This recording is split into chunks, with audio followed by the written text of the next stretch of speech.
Abdur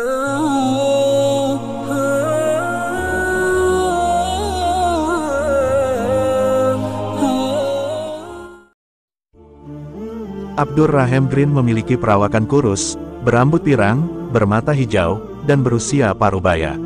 Sekilas, ia tampak seperti karakter langsung dari film Hollywood Ben-Hur. Orang Inggris kelahiran Tanzania itu memeluk Islam pada 1988 dan telah menjadi praktisi dakwah di Inggris sejak saat itu.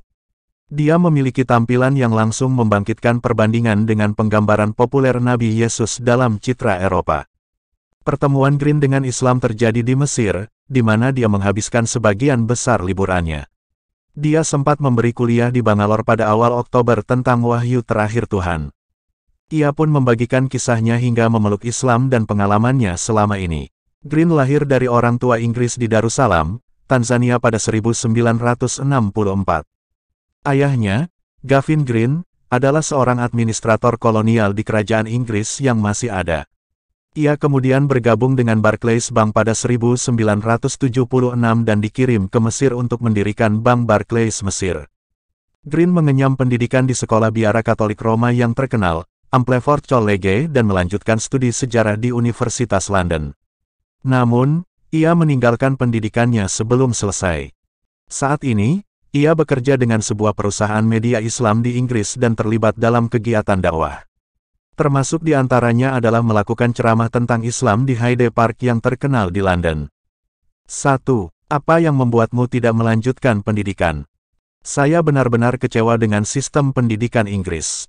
Itu benar-benar eurosentris dan memproyeksikan sejarah dunia dengan cara yang menunjukkan peradaban dapat mencapai kejayaan penuh dan puncaknya di Eropa. Di Mesir, saya melihat beberapa reruntuhan megah yang hanya dapat diakses oleh para arkeolog. Saya menemukan interpretasi Barat tentang sejarah benar-benar keliru. Saya memulai studi pribadi tentang sejarah orang lain di dunia, berbagai kitab suci dan filsafat. Saya berlatih agama Buddha selama hampir 3 tahun meskipun tidak pernah secara formal memeluknya. Mempelajari Al-Quran langsung menarik minat saya. Pesannya memiliki daya tarik magis dan saya semakin yakin bahwa itu adalah wahyu ilahi. Saya percaya hanya Allah yang membimbing saya, tidak ada yang lain. Saya tidak tahu apa yang membuat saya pantas mendapatkan Islam. 2. Tapi adakah hal spesifik yang menarik bagi Anda? Saya tidak puas dengan agama yang saya anut sejak usia 8 tahun. Konsep yang mereka ajarkan kepada kami melalui sajak, seperti Salam Maria, sama sekali tidak dapat saya terima.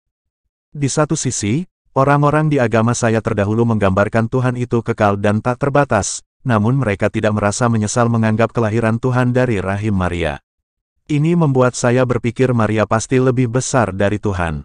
Kedua, konsep tentang Trinitas membingungkan saya. Kemiripan seperti daun maple Kanada merupakan satu meskipun ada 3 bagian, tampaknya sama sekali tidak dapat diterapkan. Kegentingan datang ketika seorang Mesir mulai menanyai saya. Terlepas dari kebingungan saya tentang kepercayaan itu, saya mencoba menjadi dogmatis seperti yang dilakukan kebanyakan orang kulit putih, kelas menengah, dan orang Inggris. Saya bingung ketika dia berusaha membuat saya menerima bahwa Tuhan mati di salib, dengan demikian mengungkapkan kekosongan klaim tentang keabadian dan ketidakterbatasan Tuhan. Saya sekarang menyadari saya percaya pada konsep yang absurd seperti 2 tambah 2 sama dengan 5 selama masa remaja saya. Saya menemukan orang Eropa banyak berjuang untuk menikmati hidup. Mereka tidak memiliki tujuan hidup yang lebih tinggi. 3. Perbedaan apa yang Anda temukan antara kehidupan di Mesir dan Inggris? Orang Mesir miskin, menderita, kesulitan, namun bahagia. Mereka meninggalkan segalanya di tangan Tuhan dan melupakan kesengsaraan mereka saat kembali ke rumah. Doa membantu mereka menempatkan kekhawatiran mereka di hadapan Tuhan. Saya melihat kerendahan hati serta keintiman dalam ibadah Islam. Tetapi di Inggris saya menemukan orang-orang yang dangkal dan materialistis. Mereka mencoba bahagia tetapi kebahagiaan itu dangkal. Doa mereka menggabungkan nyanyian, tarian dan tepuk tangan, tetapi tidak ada kerendahan hati, atau keintiman dengan Tuhan. 4. Bagaimana menemukan kehidupan Anda sebagai seorang Muslim di Inggris? Dilema yang dihadapi Muslim di Barat adalah bagaimana berintegrasi dengan masyarakat yang begitu kental dengan hal negatif, obat-obatan, minuman, dan hal lainnya. Dan jika tidak ada integrasi, lalu bagaimana cara menyelamatkan diri dari getoisasi?